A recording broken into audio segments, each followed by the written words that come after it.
გამარჯობა, ეთერშია ქრონიკა 14-ზე მე კეთი ქაშაკაშვილი ვარ, გამოშვებაში ნახავთ. NGO-ები, რომლებიც ლიბერალურ დემოკრატიას იარაღად იყენებდნენ, რასყვება ამერიკის სახელმწიფო მდივნის ადმინისტრაციის ყოფილი უფროსი.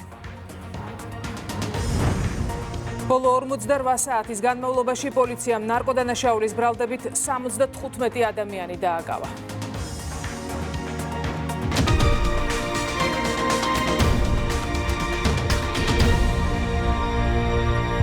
თბილისში თვალჭრელიძის ქუჩაზე 762 დევნილ ოჯახს ბინები გადაეცემა, პირდაპირ ეთერში ვთავთ ღონისძიებას.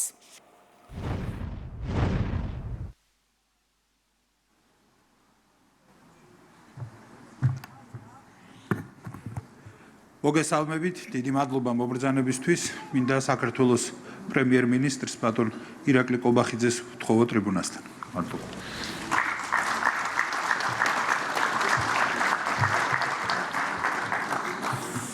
მოგესალმები ოკუპირებული ტერიტორიებიდან დევნილთა შრომის ჯანმრთელობისა და სოციალური დაცვის მინისტრს ბატონ მიხეილ სარჯოლაძეს, მოგესალმები დედაქალაქის მერს ბატონ გახაკალაძეს, მოგესალმები მთავრობის წევრებს, მოგესალმები პარლამენტარებს, მოგესალმები აფხაზეთის ავტონომიური რესპუბლიკის მთავრობის თავმჯდომარეს ბატონ გიორგი ჯინჯარაძეს, მოგესალმებით ქალბატონებო და ბატონებო, მოგესალმებით განსაკუთრებულად, რა თქმა უნდა, დევნილ ოჯახებს და თითოეულ თქვენგანს, რომლებიც დღეს ამ ახალ კორპუსებში მიიღებთ ახალ საცხოვრებელს. ეს დღე არის ძალიან მნიშვნელოვანი, განსაკუთრებული ჩვენთვის.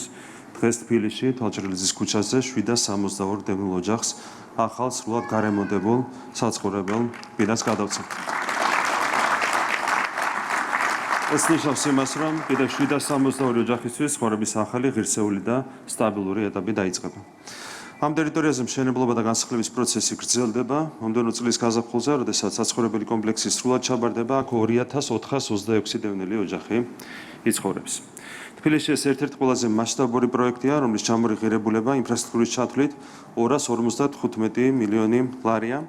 მინდა მადლობა გადავუხადო ყველას, ვინც ჩართული იყო ამ პროექტის განხორციელებაში. მადლობა მინდა გადავუხადო კომპანია ANAX, თითოეულ მშენებელს და ინჟინერს, რომლებიც შექმნეს ეს არაჩვეულებრივი კომპლექსი. ყველას კარგად გახსოვს, რომ როდესაც დევნილების მიმართ სახელმწიფო პოლიტიკა იყო უსამართლო და უფრო მეტიც ხშირად ღირსების შემლახავი, გახსოვს პერიოდი, როდესაც დევნილებს ძალის გამოყენებით ასახლებდნენ, ხოლო თბილისში მათთვის მინების მშენებლობა საერთოდ აკრძალული იყო. ჩვენ ეს დავასრულეთ, ეს ბანკიერი პრაქტიკა დავასრულეთ. ქართული ოცნების ხელისუფლებაში მოსვლისთანავე დევნილებს ეს სრულმა გახდა სახელმწიფოს ერთ-ერთი უმთავრესი პრიორიტეტი.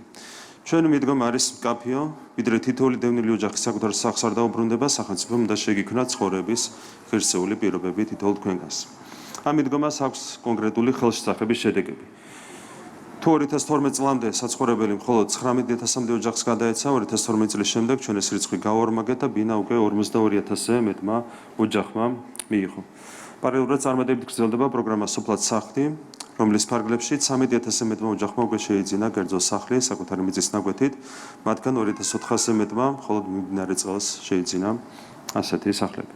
კიდევ უფრო თვალსაჩინოა სხვაობა ფინანსური თვალსაზრისით. 2012 წელს სამმართველობით ბიუჯეტის დაფინანსება მხოლოდ 25 მილიონი ლარი იყო, 2025 წლისთვის ის თითქმის 10-ჯერ გაიზარდა და ახლა 240 მილიონ ლარს შეადგენს. მასშტაბური მშენებლობები მთელს ქვეყანაში მიმდინარეობს. სულ ახლახან ქუთაისში 850-ზე მეტმა ოჯახმა იზემა ახალმოსახლეობა, მალე რუსთავში, ზუგდიდსა და ბორჯომში კიდევ 2700 ოჯახი მიიღებს ბინას. ჩვენი საბოლოო მიზანია უახლოეს წლებში საქართველოში აღარ დარჩეს არც ერთი ავარიული, ეგრეთ წოდებული კომპაქტური ჩასახლების ობიექტი და ჯანდაცვის მინისტრთან, სამინისტროსთან ერთად აქტიურად მუშაობთ ახალი პროგრამის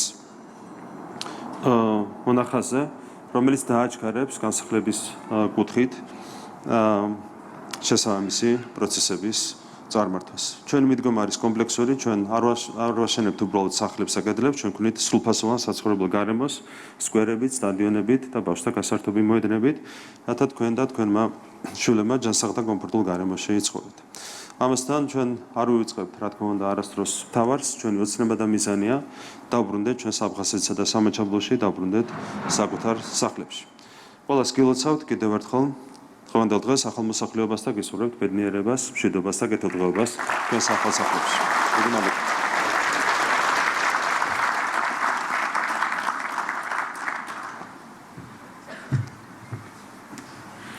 ახლა კი მინდა ჩვენი დედაქალაქის მერს ბატონ კახაკალაძეს ვთხოვო ტრიბუნასთან.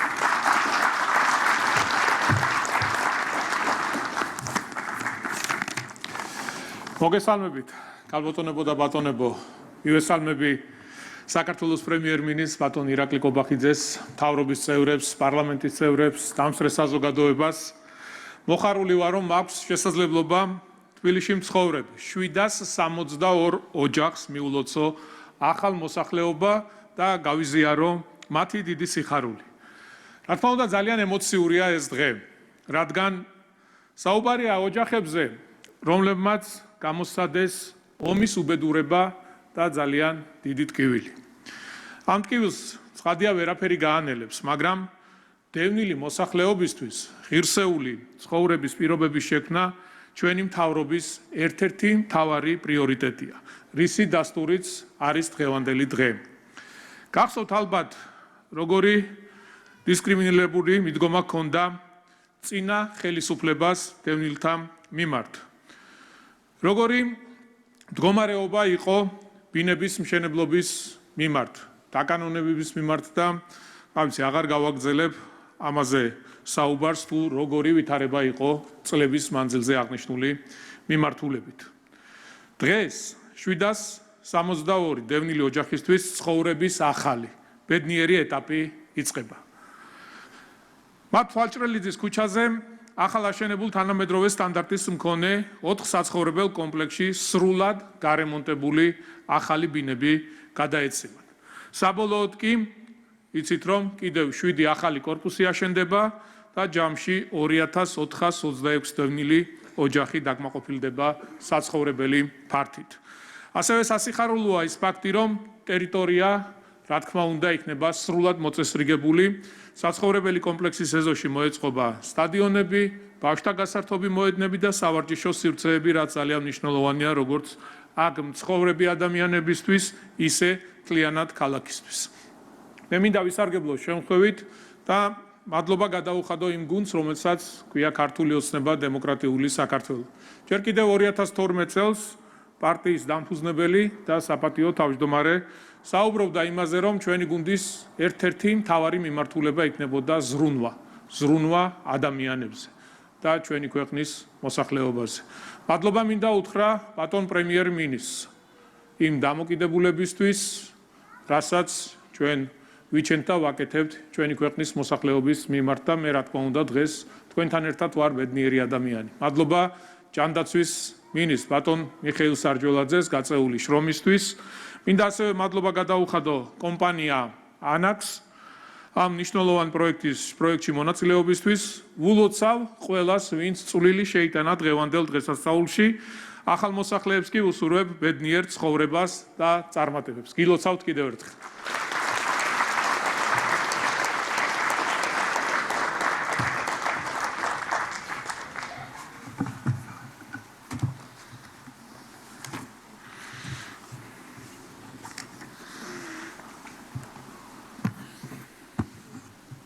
მივესალმები კიდევ ერთხელ საქართველოს პრემიერ-მინისტრს, საქართველოს საკანონმდებლო და აღმასრულებელი ხელისუფლების წარმომადგენლებს. მივესალმები ჩვენი დედაქალაქის მერს, აფხაზეთის ხელისუფლების წარმომადგენლებს მივესალმები, ძვირფასო სტუმრებო, ქალბატონებო და ბატონებო. თითოეულ აქ მობრძანებულ სტუმარს დიდ მადლობას გიხდით დღევანდელი ამაღელვებელი ღონისძიების სიხარულის. აქ ამ საცხოვრებელ სახლებში ბინის მიმღები დევნილი ოჯახების სიხარულის გაზიარებისთვის.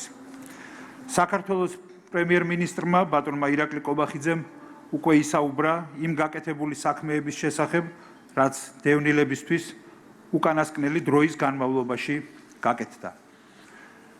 მან არა უბრალოდ ისაუბრა ამის შესახებ, არამედ უნდა ვთქვა, რომ ეს გაკეთებული საქმეები უპირველესად სწორედ მისი დამსახურებაა.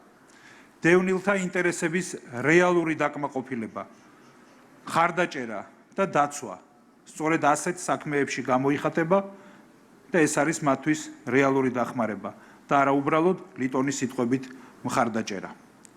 კიდევ ერთხელ უნდა ვთქვა და აქაც გავიმეორო, რომ დიახ, ამ ხელისუფლების პირობებში ბინით დაკმაყოფილების მაჩვენებელი გაიზარდა რამდენჯერმე. ეს მართლაც უმნიშვნელოვანესი და ყველაზე მეტად ღირებული მხარდაჭერაა ჩვენი დევნილი მოსახლეობისა. დღევანდელი დღე მართლაც გამორჩეულია აქ ამ სახლის ახალი მაცხოვრებელი ოჯახების ცხოვრებაში უპირველესად. დღესასწაულის უფევს თითოეულ ამ ოჯახში და გვაქვს საფუძველი მთელს ქვეყანას, რომ ზეიმობდეთ ამ ოჯახების ბედნიერებას, აღტაცებულები ვიყოთ მათი ამ დიდი სიხარულით. თითოეული ამ ოჯახისთვის დიდი ბედნიერების მომტანი ყოფილიყოს ეს მნიშვნელოვანი შენაძენი. თითოეული მათგანისთვის ყოფილიყოს ოცნებების ასრულების საწინდარი, რომელთა შორისაც ყველაზე სანუკვარია. თითოეული ქართველისთვის და ამ ქვეყნის თითოეული გულშემატკივრისთვის სანუკვარია ოცნება, რომ მალე საქართველო გახდება ერთიანი. დიახ, ჩვენ ყველას გვწამს, რომ შორს არ არის ის ბედნიერი დღე, როდესაც სწორედ ეს ოჯახები თავთავიანთ მიწა-წყალზე დაბრუნდებიან, თავთავიანთ ნამდვილ სახლებში დაბრუნდებიან და ერთიან საქართველოში, აფხაზ და ოს თანამოქალაქეებთან ერთად იცხოვრებენ მშვიდობიანად, იშრობებენ ქვეყნისა და საკუთარი ოჯახების კეთილდღეობისთვის. დიდი მადლობა ყურადღებისთვის.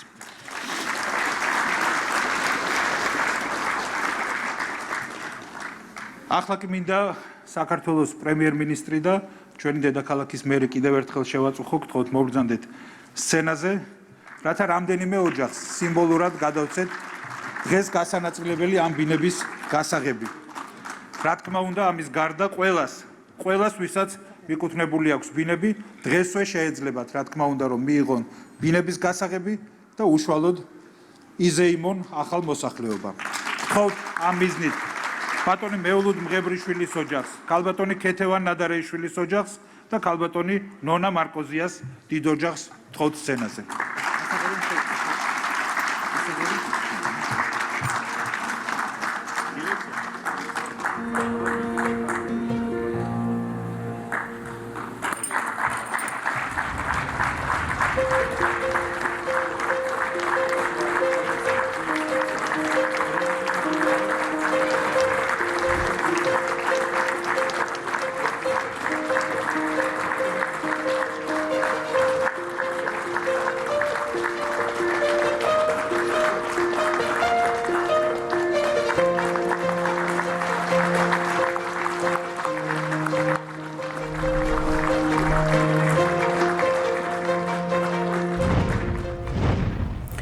ეს იყო ჩართვა თვალჭრელიძის ქუჩიდან, სადაც 762 დევნილ ოჯახს ბინები გადაეცა. სახელმწიფო უნივერსიტეტის ანესთეზიოლოგიის, რეანიმატოლოგიის და ტოქსიკოლოგიის კლინიკური ფარმაკოლოგიური დეპარტამენტების აკადემიური პერსონალი ჩახუნაშვილების ოჯახის მიერ მომზადებულ დოკუმენტს პოლიტიზებულს უწოდებს. გაერთიანებული სხდომის ოქმს ხელს აწერენ ცნობილი ექიმები და პროფესორები. მათი განცხადებით, კვლევა არ წარმოადგენს სამეცნიერო მტკიცებულებას. რაც შეეხება BBC-ს მიერ გავრცელებულ ინფორმაციას, ეგრეთ წოდებულ კამითთან დაკავშირებით, ტოქსიკოლოგები ამას აბსურდულს უწოდებენ. ეს არ არის ტოქსიკოლოგიური, ესე ვთქვათ, სტატია აკადემიური თვალსაზრისით. აღწერილობით იმ პერიოდში, რაც იყო, ეს აღწერილობა, რაც ჩივილებით იყო გამოვლენილი, ეს დაკვირვება იყო მხოლოდ. იქ აღწერილი ჩივილები, რაც ამ წუთში მიმოხილვით ფიქსირდება, ეს არის კარდიოლოგიური და კარდიოლოგის მიერ არის შესწავლილი. აღნიშნული აღწერილობები თავისუფლად შეიძლება ქონდეს ჯანმრთელ პირებსაც. ჩატარებული კვლევები არ შეესაბამება ტოქსიკოლოგიურ მიმოხილვას. ბუნებრივია არ იყო სპეციალისტი, ვინც ეს მოაგროვა და შესაბამისად ვერ ექნებოდა ის კვლევები ჩატარებული, რაც აუცილებელი იყო ტოქსიკოლოგიური თვალსაზრისით. კამიტის ამოქმედებას ერთი თვის მერე თან დახმარების გარეშე თუ გავითვალისწინებთ, შეუძლებელი იყო მხოლოდ ეს შედეგები მიგვეყო და ის მსუბუქი კარდიოლოგიური, ასე ვთქვათ, გამოვლინება, რაც იქ არის დაფიქსირებული, ეს შეიძლება ჯანმრთელ პირსაც ჰქონდეს და არ ითვლება რაიმე განსაკუთრებულ დარღვევად, შეიძლება ნებისმიერ მწვერვალსაც ან დიდ ქალაქში მაცხოვრებელს ნამდვილად არ შეესაბამება მძიმე დაზიანებას ის კლინიკური გამოვლინება, რაც ამ სტატიაში აღწერილი. ბევრი ხარვეზია და ნიუანსი, რის გამოც მე ამ სტატიას ვერ ჩავთვლი როგორც ტოქსიკოლოგიურ სტატიად. ნებისმიერი საბრძოლო მომწავლავი ნივთიერების დანიშნულება არის მოწინააღმდეგის ცოცხალი ძალის რაც შეიძლება დიდი რაოდენობით და დროის უსწრაფეს მომენტში გამოყვანა მწყობრიდან. წუთები არის საკმარისი. ათეულობით იქნებოდა გვამი, ასეულებით იქნებოდა მოწამლული ადამიანი, რამოდენიმე წუთში ჯვარი წერია ქვეყანას ამაზე. გადავსებული უნდა ყოფილიყო საავადმყოფოების მიღები დაყოფილებები, რეანიმაციები და სომატური დაყოფილებები. ელემენტარული კითხვაა, სად არის ეს ავადმყოფები? თუ იყო მოწამლა, სად წავიდნენ ეს მოწამლულები? სად წაიყვანეს? იყო თუ არა? ამაზე პასუხს რაც არის საკმარისი. რა გამოძიება, ისი გამოძიება, ეს ელემენტარული კითხვა, რომელსაც სტუდენტებს უსვავთ. ბოდიში, მაგრამ ეს არის ნონსენსი, რომ ეს არ არის ტოქსიკოლოგიური ტემა. თუმცა ამას თვითონაც ამბობენ ავტორები. თვითონ ავტორები ამბობენ, რომ ერთ-ერთ გამოცემლობაში მოუთხოვიათ პოლიტიზებული მოტივის ამოღება, რადგან ავტორებმა უარი განაცხადეს. ეს მათი პირადი ნებაა. რაც შეიძლება შეხედულებას, ეს არ არის ტოქსიკოლოგიური კვლევა, ეს არის ეპიდემიოლოგიური კვლევა. ამდენი წელია ვარ მედიცინაში და არაერთი სტატია წამიკითხავს და არაერთი სტატიის ავტორი ვარ. პირველი შემთხვევაა ჩემ ცხოვრებაში, სადაც ვნახე, რომ სამეცნიერო სტატია იწყება პოლიტიკური მიმოხილვით. რა თქმა უნდა, ეს ნონსენსია მედიცინაში და აღაშვილიდან გამომდინარე, ამაზე საერთოდ ლაპარაკის ზედმეტია, რომ ეს რაიმე მეცნიერებაზეა დაფუძნებული. სამეცნიერო საზოგადოება ორ კანონს ემორჩინება. პირველი ეს არის მორალი და მეორე ეს არის რეგულირება. და ამ მიმოხილვით რაც გინდათ ის დაარქვით. მე ვერ დავარქვი ამას, ვერ ჩრომას, ვერც აღწერას და ასე შემდეგ. ორივე პრინციპი დარღვეულია საექიმო საქმიანობის. ჩემს სახელმწიფოში როცა ეს ხდება, ალბათ ყველა ექიმ ახმა უნდა ამოიყოს ამის შესახებ. ეს არის შერჩევითი დაკვირვებითი კვლევა, სადაც რესპონდენტების პასუხი შეიძლება მიკერძებული იყოს და არ იყოს არწმუნო. ისინი არც აკეთებენ კატეგორიულ დასკვნებს. აღნიშნავენ მხოლოდ რომ შესაძლოა მათ ჯანმრთელობაზე, რაც როგორც თვითონ ამბობენ, აისახა ელექტროკარდიოგრაფიული სულივებზე, შესაძლოა გავლენა მოახდინა გაზმა ან სხვა რაღაც მითერებმა, რაც გამოიყენეს ამ დემონსტრატების წინააღმდეგ. თუმცა არც ის არის დადასტურებული, ეს გაზი ნამდვილად იქნა გამოყენებული და არ იქნა, ეს ოფიციალური ინფორმაცია არ არის, ასე რომ რაღაც სავარაუდო მიზეზებზეა საუბარი, მიმართულება მასიური არ ყოფილა. ხოლო კვლევის ჩატარების საფუძველი აშკარაა თვითონ შესავალიდანაც, რომ ეს იყო პოლიტიკური მიზანი. პრემიერ-მინისტრი აკეთებს მედიასთან კომენტარს, პირდაპირ ეთერში ვრთავთ ირაკლი კობახიძეს.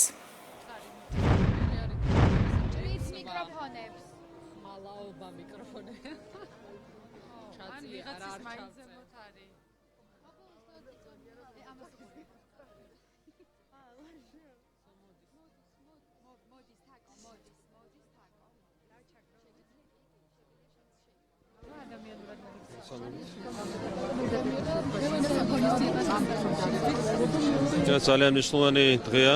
დღეს დასრულდა კორპუსების შენელობა და 762 დევნილ ოჯახს გადაეცა საცხოვრებელი ბინები, ისინი მიიღებენ ღირსეულ საცხოვრისს და რა თქმა უნდა დაიწყება მათ ცხოვრებაში ახალი ეტაპი. ყველას მინდა მიულოცო დევნილ ოჯახებს და კიდევ ერთხელ მინდა დავადასტურო, რა თქმა უნდა გაგრძელდება ამ მიმართულებით აქტიური მუშაობა, ახლაც არის მიმდინარე პროექტები და უახლოეს მომავალში კიდევ ასეულობით ოჯახს გადაეცემა ახალი ბინები და ჩვენ მუშაობთ ახალ გეგმაზე იმისათვის, რომ მომდევნო წლების განმავლობაში კიდევ უფრო მეტად დავაჩქაროთ ეს პროცესი და ამ კუთხით გვექნება ხელშესახები შედეგები ჯანათვის სამინისტროსთან ერთად. უნივერსიტეტებში სწავლაზე მინდა გითხოთ, იქნება თუ არა უფასო, რა გადაწყვეტილება იქნა მიღებული ამ მიმართულებით? თუ შეგიძლიათ რომ უნივერსიტეტებში უფასო სწავლასთან დაკავშირებით. რაც შეეხება უმაღლეს განათლების რეფორმას და კონკრეტულად დაფინანსების საკითხს, ჩვენ გქონდა მნიშვნელოვანი შეკრება, განვიხილეთ ეს საკითხი მთავრობის ფორმატშიც და პოლიტიკური საბჭოს ფორმატშიც და მივიღეთ გადაწყვეტილება იმასთან დაკავშირებით, რომ შემდეგი მიღებიდან 2026 წლის მიღებიდან უკვე სტუდენტებისთვის სახელმწიფო უნივერსიტეტში სწავლა იქნება სრულიად უფასო, ანუ ვინც ჩააბარებს მომდევნო წლიდან და მის შემდეგ წლებში უმაღლეს სასწავლებლებში, სახელმწიფო სასწავლებლებში ყველასთვის სწავლა იქნება უფასო. რა თქმა უნდა, ეს არის ძალიან მნიშვნელოვანი ცვლილება და ეტაპობრივად, რა თქმა უნდა, ეს ცვლილება დაინერგება სახელმწიფო საუნივერსიტეტო სისტემაში. შტატების გადამდგარი მოქმედების შესახებ უნდა როგორ მოქმედებდა შტატების თავისუფლად ჯარის წარმომადგენლები უკრაინაში საუბარი არის გაზეთების რედაქტორების მიღებაზე და ამბობენ რომ მაწყავდათ ენჯოები რომლებიც იყენებდნენ ლიბერალურ დემოკრატიას იმისთვის რომ ნატოსთან დაახლოებით. ზოგადად სქემები როგორ მუშაობს, ყველამ კარგად ვიცით, ზოგადად სპეცსამსახურის სქემები სხვადასხვა ქვეყანაში, მათ შორის საქართველოში, როგორ მუშავდებოდა ეს სქემები, როგორ ხდებოდა მათი პრაქტიკაში გამოყენება. გამოიყენება. ამის მაგალითი იყო 5 რევოლუციის მცდელობა, რომელიც ჩვენ გამოვიარეთ გასული 4 წლის განმავლობაში, ხო? შესაბამისად, აქ ყველაფერი სიცოცხლის გულზე დევს, უბრალოდ ახალი ინფორმაცია ვრცელდება ხოლმე ამ ყველაფერთან დაკავშირებით. სწორედ რომ სპეცსამსახურების ხელწერით გავრცელდა ის სიუჟეტიც, რომელიც კონკრეტულმა ტელევიზიამ BBC-მ გაავრცელა. ყველა ძალიან კარგად მოიხსენება, რომ ეს არის აბსოლუტური აბსურდი. სტატისტიკა შეგიძლიათ ამოიღოთ იმ დღეებიდან, მაგალითად როგორი იყო მიმართვიანობის სტატისტიკა და რას უკავშირდებოდა ეს მიმართვიანობა. ეს არის აბსოლუტური აბსურდი, სპეცსამსახურების ხელწერით შეთითხნილი რაღაცა ტყუილი, ჩვეულებრივი ფეიკი. შესაბამისად, სერიოზულად ამის მიღება რა თქმა უნდა არ არის. აქედან გამომდინარე, ერთი დღე ჰქონდათ მცდელობა, რომ აჟიოტაჟი აედახათ ამასთან დაკავშირებით, თუმცა ესეც ვერ მოახერხეს. რაც შეეხება გამოძიებას, ეს არის ჩვენი პასუხისმგებლობა. მათ შორის უნდა გამოიკეთოს იმ ადამიანების პასუხისმგებლობაც, რომლებიც მონაწილეობდნენ ამ ტყუილის გავრცელებაში. ხო, დანარჩენი ყველაფერი არის აბსურდი, ხო? ყველამ ძალიან კარგად გაიგო, რომ 2009 წელს იქნა შეძენილი კონკრეტული ნივთიერება, რომელიც იქნა გამოყენებული. ხო, რა არის ეს ნივთიერება? დაიყო ეს ნივთიერება, არ ვიცი, ამაზე ისაუბრებს ალბათ გამოძიება, მაგრამ კიდევ ერთხელ სასკანდალო აქ არაფერი არ არის. 2009 წელს იქნა შეძენილი გარკვეული ნივთიერება, რომელიც აქტიურად გამოიყენებოდა როგორც 2009-ში, 7-დან სხვათა შორის 2007 წელს, 8 წელს, 9 წელს, 10-ში და შემდეგ ჯერ 7-ში, მერე 9-ში. ორი სხვადასხვა შესყიდვა განხორციელდა. 2007 ამას გამოძიება შეისწავლის. ეს არ არის ჩემი პრეროგატივა, გამოძიება. 2007-ში, 8-ში, 9-ში, 10-ში, მერე 2019-ში, 20-ში და შემდეგ გამოიყენებოდა კონკრეტული ნივთიერება, რომელიც იქნა შეძენილი 2007 და 2009 წლებში. სასკანდალო აღარაფერი აღარ დარჩა. რა თქმა უნდა, გამოძიება რაღაცას, გამოძიება კონკრეტულ დასკვნებს გამოიტანს, მაგრამ თქვენთვის სასკანდალო არაფერი არ არის, მით უმეტეს რომ ეს ნივთიერება შეძენილი იქნა თქვენი პარტიის ლიდერების მხრიდან. თუ შეიძლება წინა ერთ დაზუსტებას კითხავთ, ერთ დაზუსტებას თუ შეიძლება ის რომ ამერიკის ყოფილი მაღალჩინოსნები საუბრობენ ის რომ ამერიკის ყოფილი მაღალჩინოსნები ადასტურებენ არაერთხელ ევროპაშიც და უკრაინაშიც არასამთავრობო ორგანიზაციები იყვნენ კონკრეტული მიზნის მისაღწევად გამოყენებულები.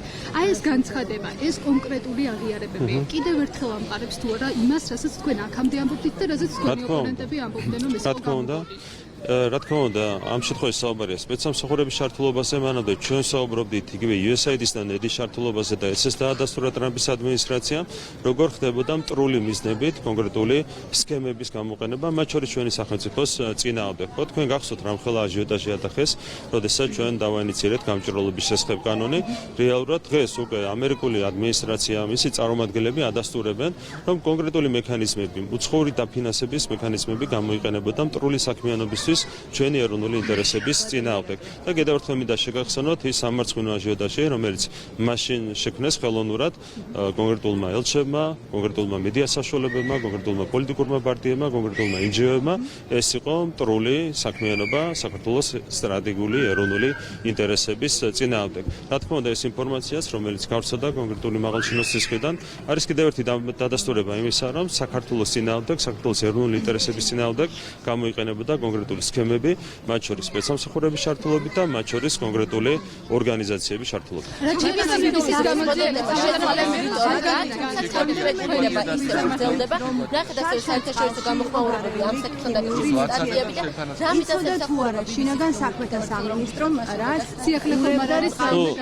ეს არის BBC-ის სიუჟეტი არის სკანდალის შექმნის იაფფასიანი მცდელობა, რომელიც ერთ დღეში ჩაიშალა. კითხვას აჩენს ბატონო არაფერს არ აჩენს. თქვენ ხართ ამ ხელოვნური სკანდალის თანამონაწილე. რეალურად საზოგადო მეცის ყველაფერი რასთან დაკავშირებით? ერთი რომ მიმართვიანობაც კი არ იყო. კლინიკების მიმართ. თქვენ გახსოვთ მაგალითად 9 აპრილის დროს რამხელა მიმართვიანობა იყო, რამდენი ხანი გრძელდებოდა პაციენტების მკურნალობა და შემდეგ, როდესაც კონკრეტული ნივთიერება იქნა გამოყენებული. აქ არ ყოფილა არავითარი მიმართვიანობაც კი. საერთოდ არავითარი. ის მნიშვნელობა აქვს, რომ ხელოვნურად ცდილობთ შექმნათ სკანდალი იქიდან, სადაც სკანდალი არ არსებობს. ნახეთ, თქვენი ტელევიზიები დავიდა, თქვენი ტელევიზიები დავიდა იქამდე, რომ თუთიყუშებს დასვიდა ბუმბულები, კონკრეტული კი, არა, თქვენ პასუხობთ ამ. არა, ჩვენ ვსვამთ კითხვას, ბატონო, ჩახუნაშვილი იცოდა თუ არა შინაგან საქმეთა ძალიან ღარიბად გამოიყურება თქვენი სკანდალის საწევის ეს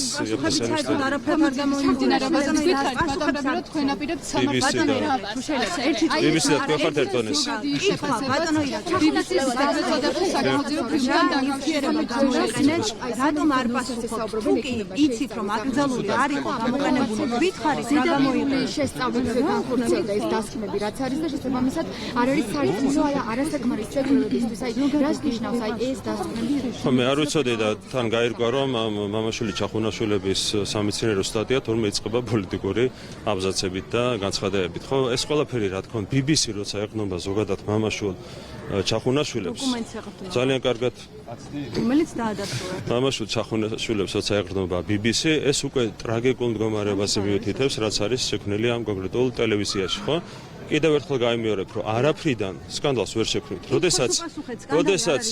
როდესაც ადამიანებს მიმართვიანობა არ ქონდათ და ერთადერთი შეგრჩათ ხელში ის რომ ვიღაცის თუთიყუს ბუმბულები გაცვივდა მოღარ ესდებით თუთიყუშიდან სკანდალი შექმნით გამოძიება შეისწავლის რას ვინ იყო ჩართული ამ ტროლსაქმიანობაში საქართველოს ეროვნული ინტერესების წინააღმდეგ მაგასაც დამატებით შეისწავლის მაგრამ თავარი არის ის თუ ვინ იყო ჩართული ამ ტროლსაქმიანობაში საქართველოს ეროვნული ინტერესების წინააღმდეგ ბატონო პრემიერ ის რომ გამოძიება გრძელდება და გამოძიებამ შეიძლება ის თუთიყუში შეისწავლოს რომელსაც ბუმბულები გაცვივდა მაგრამ ამით თქვენ სკანდალს ვერ შექმნით თავარი კითხვიდან გადაგაცემ დეპარტამენტმა ეგრეთ ფაქტ-ჩეკერებს რამდენიმე ცენზორებს მათ და უარსებულება მათ ვიზების გაცემაზე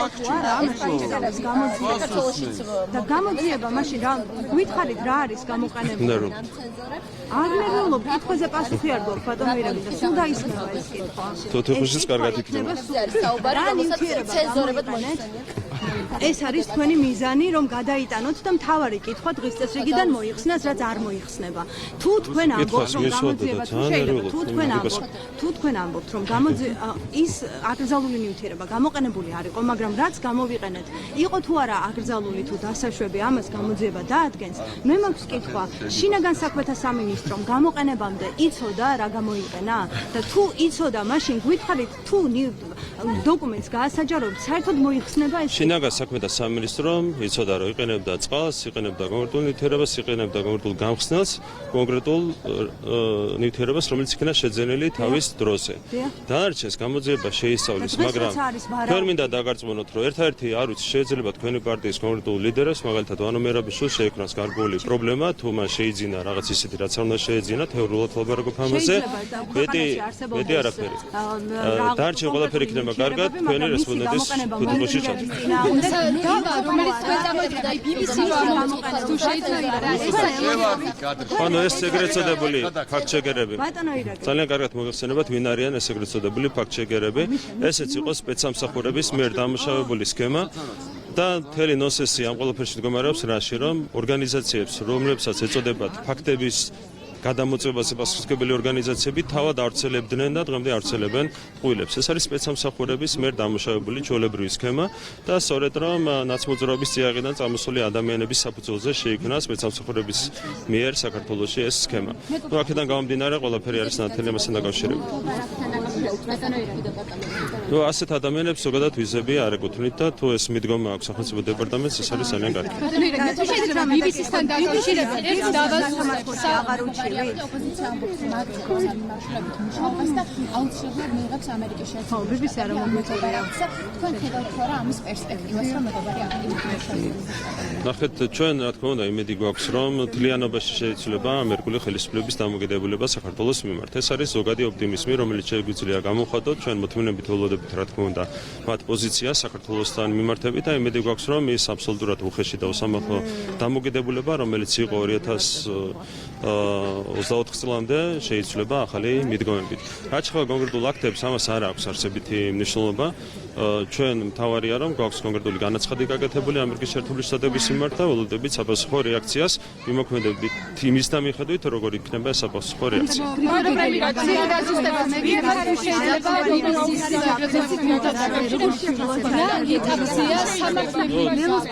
ჩვენ ხედავთ რომ უკვე არა მარტო ექსტრემის, არამედ პირდაპირ ტერორისტსაც უკვე ხელსაფარებენ როგორც შიდა პოლიტიკური ძალები, ასევე მათი მფარველი გარე პოლიტიკური ძალები. კიდევ ერთხელ გავიმეორებ, რომ ექსტრემიზმიდან უკვე ტერორიზმის გამართლებაზე გადავიდნენ და ამისთვის ხელისდაფარებაზე გადავიდნენ. ეს აჩვენებს, რა თქმა უნდა, მათ სახეს. ბუნებრივია ასეთი ფაქტები კიდევ უფრო მეტად ამაგრებს იმ სარჩელს, რომელიც არის წარდგენილი საქართველოს საკონსტიტუციო სასამართლოში.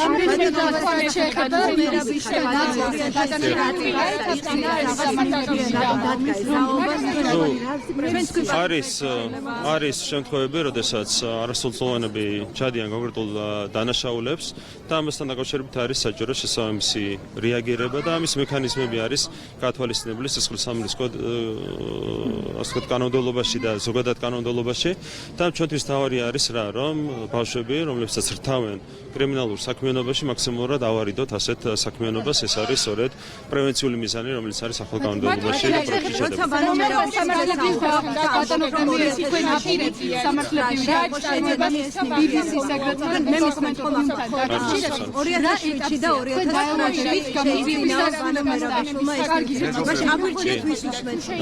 სახელმწიფო ზოგადად გეტყვით ამ საქმესთან დაკავშირებით. კიდევ ერთხელ სკანდალი უკვე ჩაშლილია.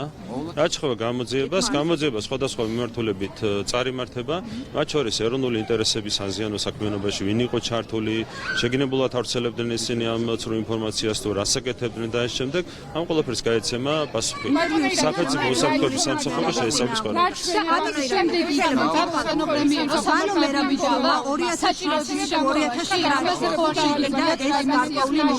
რაც შეიძლება გამოყენებული იყო 24 წლის აქციებზე. თუ კი ვანო მერაბიშვილმა იყიდა და თქვენ ამას აქცენტირებთ, უშვებთ თუ არა შესაძლებლობას, რომ შეიძლება გამოსაყენებლად დაუშვებელი ნივთიერება ქონდა შეძენილი და შემდგომ თქვენ გამოიყენეთ. არ ვიცი, ეს თქვენ უნდა იმშელოთ მაგასთან დაკავშირებით. თქვენ უნდა ნერვიულობდეთ თქვენი პარტიის ლიდერზე. ჩვენ ვანო მერაბიშვილზე არ ნერვიულობთ, გამოძიება შესაბამისად შვიდად წარიმართება და დაადგენს ყველაფერს და თქვენ შეგიძლიათ ინერვიულოთ ვანო მერაბიშვილის მეტთან დაკავშირებით. მაგალითად შეიძლება თეორიულად შეიძლება დადგეს ვანო მერაბიშვილის პასუხისმგებლობა, შოთა უტიაშვილის პასუხისმგებლობა და შინაგანსაკუთრებათა სამინისტროს არა რა შუაშია.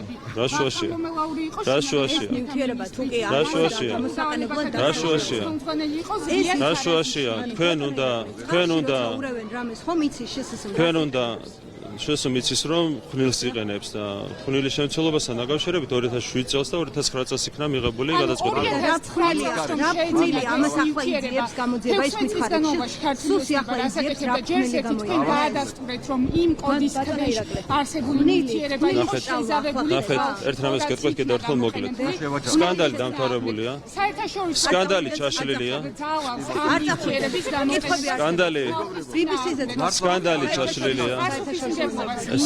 ეს BBC-ს მიერ სპეცსამსახურების ხელწერით შექმნილი ხელოვნური სკანდალის sapnis ბუშტივით გასცდა. ეს არის თავი პასუხი რაც შემიძლია გაქცეს. საერთაშორისო მართლმსაჯულება რაც დაანონსეთ პირველ დღეს აღარ უჩივით BBC-ს საერთაშორისო დავას.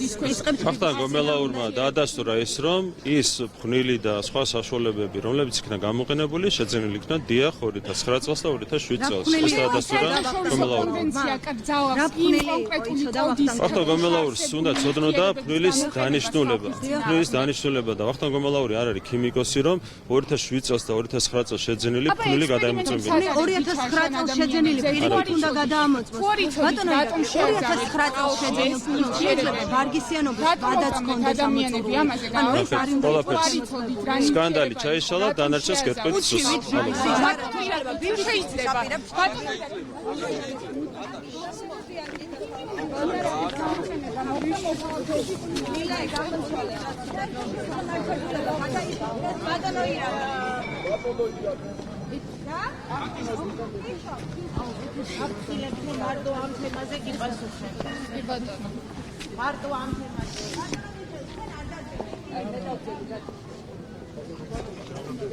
გამარჯობა ბატონო, დღევანდელი ვარსკვლავის შესახებ 762 დევნილ ოჯახს გადაეცა ბინები და ეს პროცესი გრძელდება, ეს არის ძალიან მნიშვნელოვანი. გითხარით? ძალიან მაგარი დღეა, ძალიან მიხარია. მეც ბედნიერი ვარ ამ ადამიანებთან ერთად 762 ოჯახს გადაეცა საცხოვრებელი ბინები ახლა დაშენებულ საცხოვრებელ კორპუსებში. საერთო ჯამში თქვენ იცით რომ 11 ამ ტიპის საცხოვრებელი კორპუსი აშენდება, კიდევ 4 დამატებით, რაც ძალიან კარგია. ზოგადად ზრუნვა და კეთილი საქმეების კეთება მისასალმებელია. ჩვენ ჯერ კიდევ 2012 წელს, როდესაც გავიმარჯვეთ საპარლამენტო არჩევნებში, მაშინ იქნა გაჟღერებული, რომ ჩვენი პარტია ქართული ოცნება დემოკრატიული საქართველოს ერთ-ერთი მთავარი მიმართულება ეს იქნება ზრუნვა ადამიანებზე და ქვეყნის მოსახლეობაზე. დღევანდელი დღე არის დასტური იმ პოლიტიკის და დამოკიდებულების, რომელსაც ჩვენი გუნდი ახორციელებს. მინდა პრემიერ-მინისტრს ბატონ ირაკლი ყობახიძეს მადლობა გადაუხადო. მადლობა მინდა გადაუხადო ასევე ჯანდაცვის მინისტრს მიხეილ სარჯველაძეს, კომპანიას, ვინც უშუალოდ მიიღო მონაწილეობა პროექტის განხორციელებაში და თითოეულ იმ ადამიანს, ვისაც წვლილი აქვს შეტანილი. ამ ოჯახებს კიდევ ერთხელ ვილოცავ, მართლაც ძალიან სასიხარულო დღეა, სასიამოვნოა და მინდა ბედნიერება უსურვო ყველას. პირდაპირ ეთერში ვუსმენთ პრემიერ-მინისტრს და თბილისის მერს. მიზანმიმართული პროვოკაცია საქართველოს წინააღმდეგ ასიაფასებს მმართველი გუნდი BBC-ს საგამოძიებო ფილმს. ქართულ ოცნებაში გამოძიების აუცილებლობაზე მიუთითებენ და ამბობენ, რომ მნიშვნელოვანია გამოიკვეთოს ყველა იმ ადამიანის პასუხისმგებლობა, ვინც ჩართული იყო ქვეყნის იმიჯის დაზიანებაში. მეგინა არსავიძეა თემით პირდაპირ ეთერში. BBC-ს მიერ მომზადებულ ფილმთან დაკავშირებით სახელმწიფო უსაფრთხოების სამსახურში გამოიკითხა შინაგან საქმეთა ყოფილი მინისტრი ვახტანგ გომელაური და ასევე განსაკუთრებულ დავალებათა დეპარტამენტის ყოფილი ხელმძღვანელი ზვიად ხარაზიშვილი. რაც შეეხება BBC-ს ფილმს და მის შინაარსს, ამასთან დაკავშირებით ისევ ისმის აბსურდული ბრალდებები, არ არსებობს მტკიცებულებები და ძალადობრივი აქციების მონაწილეები არიან ისევ კომიკურ მდგომარეობაში. ეს შედეგი დადგა საქართველოში საკუთარი ქვეყნის წინააღმდეგ მოქმედი ადამიანების ინტერვიუების მიხედვით მომზადებული ფილმის შედეგად. ახლა ფილმის მონაწილეები გამოთქმულ ბრალდებებს ერთმანეთის მიყოლებით უარყოფენ. ეგრეთ წოდებული სამედიცინო დასკვნის ავტორების უკანდახევა, როგორც ჩანს, გამორჩა ნაციონალურ მოძრაობას, სადაც ისევ ქიმიურ იარაღზე ლაპარაკობენ. პარლამენტში დაგვიანებით შესულ გახარიას გუნდს კი უცხოელების დასანახად საგამოძიებო კომისიის შექმნა სურს. საერთაშორისო მიმართულებითაც რომ ადამიანებმა გაიგო, რომ ჩვენ შეგვიძლია აქ გამოვიძიოთ ესეთი ფაქტები, რომლებმაც ესეთი მძიმე შედეგები იქონიეს ჩვენს მოსახლეობას. BBC-ს სიუჟეტში არის კონკრეტული ფაქტი, გარემოება, რომელიც მიუთითებს იმაზე, რომ ქიმიური იარაღი, ტოქსიკური იარაღი მშვიდობიანი დემონსტრანტების წინააღმდეგ იქნა გამოყენებული. BBC-ს მეხა წინააღმდეგობა მარტო საქართველოს სახელმწიფოსგან კი არ მიიღო. თავისივე წყაროებიდან მიიღო ეს წინააღმდეგობა, რაზე დაყრდნობითაც გაავრცელა BBC-მ ეს განცხადება. იმ ხალხმა სამგზის უარყო BBC. ჩვენ საქმე გვაქვს ძალიან ტრაგიკომიკურ სიტუაციასთან. დააყენეს პრობლემა, რომ ვიღაცის თუთიყუში დარჩა ბუმბულის გარეშე, ვიღაცის ძაღლი არ ელაპარაკებოდა ორი კვირა პატრონს და ამას ოღონდ სრული სერიოზულობით საუბრობენ. იმიტომ რომ ამაზე არანაირი მტკიცებულება არ აქვს, იმიტომ რომ სავარაუდოდ იმ თუთიყურსაც ამოუვიდოდა ის ბუმბული და ძაღლიც ალბათ დაელაპარაკებოდა პატრონს დღეს. მოდი ახლა მოიძიონ ეს მტკიცებულებები და BBC-ს მიახმარონ, რომ მოუწევს პასუხის გაცემა. რაც უფრო მეტი დრო გავა, მით უფრო მეტი სიმართლე გასაჯაროდება BBC-ს ტყუილ და არასწორ სტატიასთან დაკავშირებით. ძაღლი არ მივიდა პატრონთან და არ მოეფერა, თუთიყუშს ბუმბული დაცვევდა და ხეებს რო ფოთლები დაცვევდა, ეს არის თურმე სერიოზული არგუმენტი იმისა, რომ წყალში აკრძალული ნივთიერება იყო გარეული. რაც უფრო მეტად იმუშავებს გამოძიება, მით უფრო საზოგადოება დარწმუნდება, რომ ეს იყო სერიოზული ანტიქართული კამპანია სამწუხაროდ BBC-ს მხრიდან აგორებული.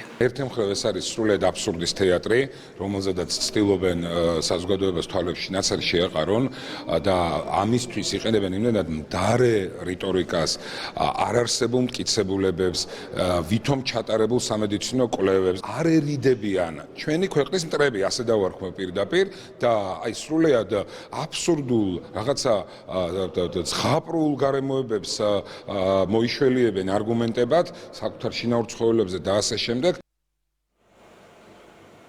ქვეყნის წინააღმდეგ მიმართული კამპანიის შემოქმედები გამოძიების დაწყების შემდეგ BBC-ს ფილმის შინაარსს გაემიჯნენ. რადიკალების ნაწილი კი ისევ წინასწარ გაწერილი გეგმით მოქმედებს და საკუთარი ქვეყნის იმიჯის შელახვის მცდელობას განაგრძობს. ეს იყო მეგინ არსავიძე.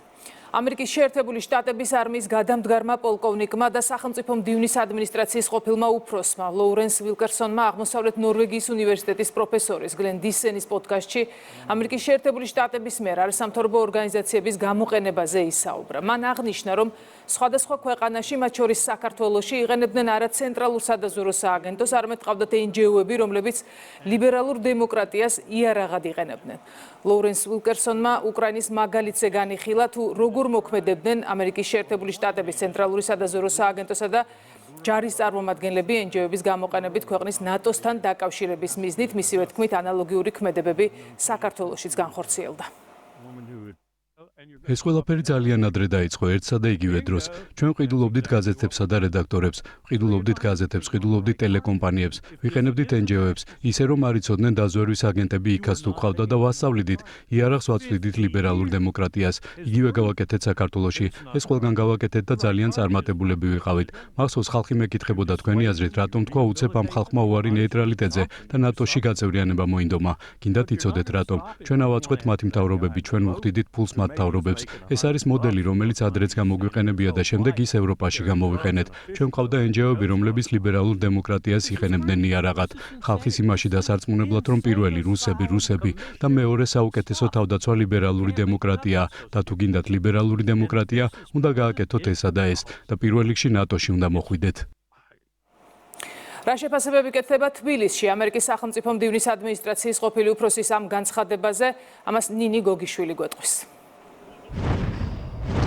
მორიგ ჯერზე კლავაც ვაშინგტონიდან არასამთავრობო ორგანიზაციების საქმიანობა ამხილეს USAID-ისა და NED-ის მხილობის შემდეგ მოქმედი ადმინისტრაციის მიერ ოფიციალური თბილისისთვის ეს არის იმის მორიგი დასტური, რასაც წლების განმავლობაში ამბობდნენ, რომ არასამთავრობო ორგანიზაციის წარმომადგენლები, მათ შორის ქართული NGO-ები მიყვებიან უცხოური სპეცსამსახურების დღის წესრიგს, რისი მიზანიც არის შიდა საქმეებში ჩარევა.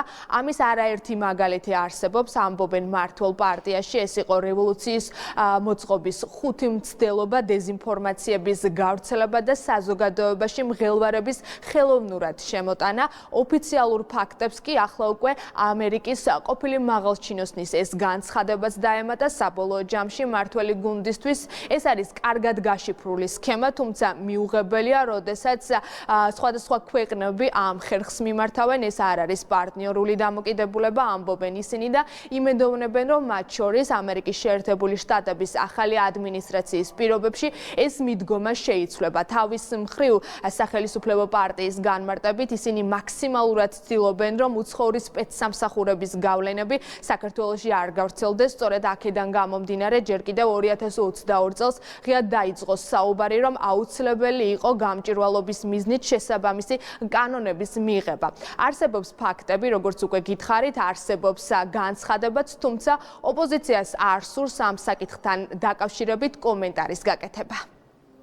საერთოდ არ მესმის ამ კითხვის დასმის მნიშვნელობა, არ გავცემ მაგას პასუხს. სადაც უნდათ ფულს რიცხავდნენ იმისთვის, რომ გამოეყენებინათ ეს ლიბერალური დემოკრატია მექანიზმად იმისთვის, რომ დაემხოთ ეს ხელისუფლება, რომელიც არ აწყობდათ. ამას ჩვენ ხედავთ განსაკუთრებით ბოლო 3 წლის განმავლობაში საქართველოში. ამას შევეწინააღმდეგეთ ჩვენ ზუსტად 2022 წლიდან ხალხის ძალა. რაც მან ისაუბრა, ეს ძალიან გავს იმ სცენარს, რაც ვითარდებოდა ქვეყანაში. რასთან დაკავშირებით ჩვენ გქონდათ კითხვები. ეს არ არის ის მიდგომა, როგორც უნდა მოქმედებდნენ პარტნიორები, თუმცა ნებისმიერ შემთხვევაში, რაც კარგია, დამაიმედებელია ამ ეტაპზე არის ის, რომ ამერიკის ახალ ადმინისტრაციას აქვს განსხვავებული მიდგომა, მეტი პატივისცემით, უკეთესი და სამართლიანი დამოკიდებულებით ეპყრობა სხვა სახელმწიფოებს, მათ შორის საქართველოს. მე არ ვთვლი, რომ ეს აღიარებაა, ეს არის ცნობილი სქემა, რომლითაც მოქმედებდა ამერიკის შეერთებული შტატების სტრუქტურები. ეხლა გარკვეულად იცვლება პოლიტიკა, საინტერესო მიდგომები აქვს ახალ ადმინისტრაციას, დასაფასებელია, მაგრამ ყველას უნდა გვახსოვდეს, რომ ნებისმიერი არასამთავრობო ორგანიზაცია, რომელიც გამოდის კონკრეტული ტექსტით, კონკრეტული ქმედებით, კონკრეტული თანხით манипуლირებს, რასაკვირველია ემსახურება არა საქართველოს, არამედ შემკვეთის მოთხოვნებს.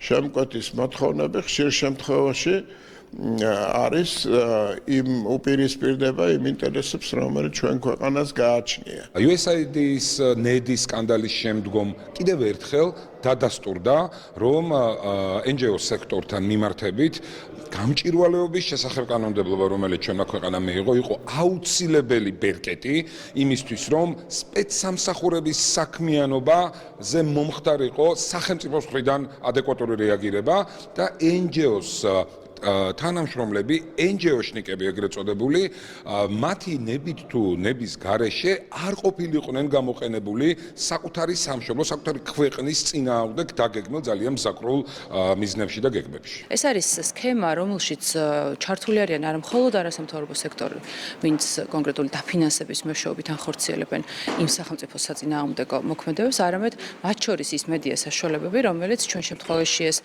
ამერიკის ხმა იქნება თუ ნებისმიერი სხვა, რომელიც დონალდ ტრამპმა დახურა და აკრძალა, ანხორციელებენ სხვა ქვეყანაში დეზინფორმაციულ სამუშაოებს და მათ შორის ანხორციელებენ იმ ნარატივის გატარებას, რომელიც კონკრეტულ სპეციალურ სამსახურებს აწყობთ. ლიბერალური დემოკრატიის იარაღად გამოყენება NGO-ებისა და მედია ორგანიზაციების დახმარებით არა მხოლოდ უკრაინაში, არამედ საქართველოში. ამას ამბობს ამერიკის შეერთებული შტატების არმიის ყოფილი პოლკოვნიკი და სახელმწიფო მდივნის ადმინისტრაციის ყოფილი უფროსი. პირდაპირ ეთერში ნინი გოგიშვილი საუბრობდა. ევთოს საპარლამენტო მინისტერიალის პარალელურად საქართველოს საგარეო საქმეთა მინისტრი კოლეგა მინისტრებთან და ევთოს წარმომადგენლობასთან შეხვედრებს მართავს. მაკა ბოჭორიშვილი უკვე შეხვდა სომხეთის, სერბეთის და უზბეკეთის საგარეო საქმეთა მინისტრებს. ანუკი ჩხიკვაძე ვიზიტის დეტალებით. სულ ცოტა ხნის წინ დაასრულა საქართველოს საგარეო საქმეთა მინისტრმა შეხვედრა ევთოს საპარლამენტო ასამბლეის პრეზიდენტთან. შეხვედრაზე ქართულმა მხარემ ევთოს მნიშვნელობაზე და როლზე ისაუბრა, აღნიშნა, რომ მნიშვნელოვანია ევთომ პატივისცეს იმ ფუნდამენტურ ღირებულებებს, რომლის გარშემოც შეიქმნა ეს გაერთიანება და რაც უსაფრთხოებისა და მშვიდობის შენარჩუნებას ემსახურება. ამ ფონზე მაკა ბოჭორიშვილმა აღნიშნა, რომ მნიშვნელოვანია არ მოხდეს ამ გაერთიანების კონკრეტული სპეკულაციებისთვის და დეზინფორმაციული კამპანიისთვის გამოყენება. ასევე საქართველოს საგარეო საქმეთა მინისტრი დღეს უკვე შეხვდა მალტას, აზერბაიჯანის და ყაზახეთის საგარეო საქმეთა მინისტრებს. შეხვედრაზე მხარებმა ისაუბრეს ორ ქვეყანას შორის არსებული დიპლომატიური ურთიერთობების გაღრმავებაზე და იმ საგარეო პოლიტიკურ კურსზე, რომელიც ამ სახელმწიფოებს აერთიანებს. საქართველოს შეხვედრაზე კიდევ ერთხელ დაადასტურა, რომ ის რჩება რეგიონში და ზოგადად მშვიდობისა და სტაბილურობის ერთგული. ევროკავშირის წევრ ქვეყნებთან ჩვენ ვისაუბრეთ საქართველოს ევროკავშირის ურთიერთობებზე, ასევე ორმხრივი ურთიერთობების დღის წესრიგზე. ერთი რამ, რაც სალსახად შეგვიძლია ვთქვათ, რომ ყველა ხაზს უსვამს დიალოგის მნიშვნელობას და საქართველოსთან ჩართულობის აუცილებლობას, რაც თავის მხრივ ბუნებრივია უნდა იყოს ბრიუსელის მხრიდან მხარდაჭერილი. ამ ფორმატში ასევე საჭიროა, რომ კარგად ჩანდეს სამხრეთ კავკასიის რეგიონის ქვეყნებს შორის ურთიერთობების დინამიკა, ის პოზიტიური განვითარებები, რაც არის ჩვენს რეგიონში და ასევე ჩვენი რეგიონის როლი ზოგადად დაკავშირებადობის კუთხით, როდესაც საუბრობთ ევროპისა და აზიის ქვეყნებს შორის დაკავშირებადობაზე. ასევე მნიშვნელოვანია ჩვენი ურთიერთობები ცენტრალური აზიის სახელმწიფოებთან. ეს ფორმატი მაქსიმალურად გამოვიყენეთ იმისთვის, რომ საქართველოს ინტერესები მაქსიმალურად გაგვეჟღერებინა როგორც ორმხრივ, ისე მრავალმხრივ ფორმატში. მინისტერიალის ფარგლებში საქართველოს საგარეო საქმეთა მინისტრს ჰქონდა შესაძლებლობა, რომ სიტყვით მიემართა აქ ჩამოსულ სტუმრებს და კოლეგა მინისტრებისთვის, რადგანაც მინისტერიალის თემატიკა არის უსაფრთხოება, ამ მიმართულებით მაკა ბოჭორიშვილმა საქართველოს მთავარ გამოწვევაზე ოკუპაციაზე ისაუბრა. ეუთოს მინისტრთა საბჭოს 32 სესია დღეს დასრულდება. ავსტრიიდან ანუკი ჩხიკვაძე გვერდებოდა პირდაპირ ეთერში. ბოლო 48 საათის განმავლობაში ნარკოდანაშაულის ბრალდებით 75 ადამიანია დაკავებული. დაკავებულებს შორის არიან როგორც საქართველოს, ასევე უცხო ქვეყნის მოქალაქეები. მათ ბრალად ედებათ დიდი და განსაკუთრებით დიდი ოდენობით ნარკოტიკული საშუალებებისა და ფსიქოტროპული ნივთიერებების უკანონო შეძენა, შენახვა, რეალიზაცია და რეალიზაციის ხელშეწყობა. საპოლიციო ღონისძიება სამართალდამცველებმა თბილისსა და რეგიონებში ერთდროულად ჩაატარეს. დანაშაულები 20 წლამდე ან უვადო თავისუფლების აღკვეთას ითვალისწინებს. მოსამართლის განჩინების საფუძველზე ჩატარებული ფარული საგამოძიებო მოქმედებების, კერძოდ აუდიო და ვიდეო ჩაწერის შედეგად მოპოვებული მტკიცებულებებით დადასტურდა, რომ დაკავებულ პირთა უმრავლესობა ნარკოტიკული საშუალებების გასაღებას სისტემატურად ახდენდა.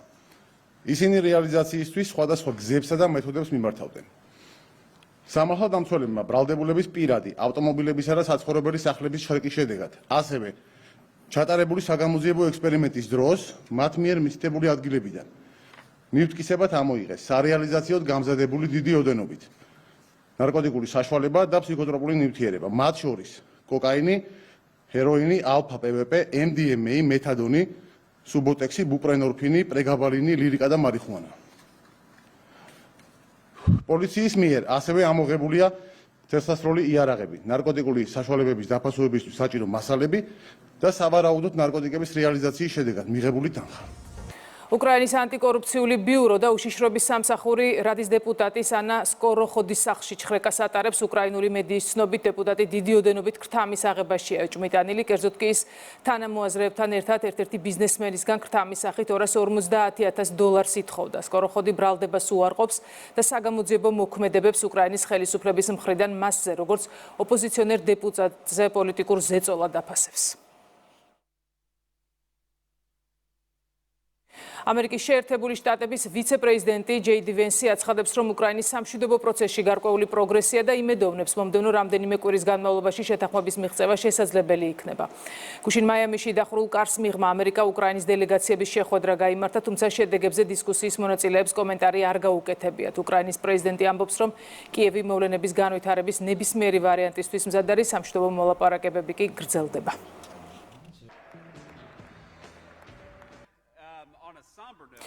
იტალიაში ჯორჯია მელონის მთავრობა სენატს სქესობრივი აღზრდის შეზღუდვის შესახებ კანონპროექტის მიღებას თხოვს. ახალი კანონპროექტი, რომელიც იტალიის პარლამენტის ქვედა პალატამ უკვე მიიღო, საშუალო სკოლებში 11-დან 14 წლამდე ბავშვებისთვის სექსუალური განათლების მიღების საშუალებას მხოლოდ მშობლების წერილობითი თანხმობით იძლევა. დაწყებით კლასებში კი აკრძალულია. მელონის მთავრობაში აცხადებენ, რომ განათლება ინსტრუმენტია, რომელიც ხელს უწყობს გენდერულ იდეოლოგიას და საფრთხეს უქმნის ტრადიციულ ოჯახურ ღირებულებებს.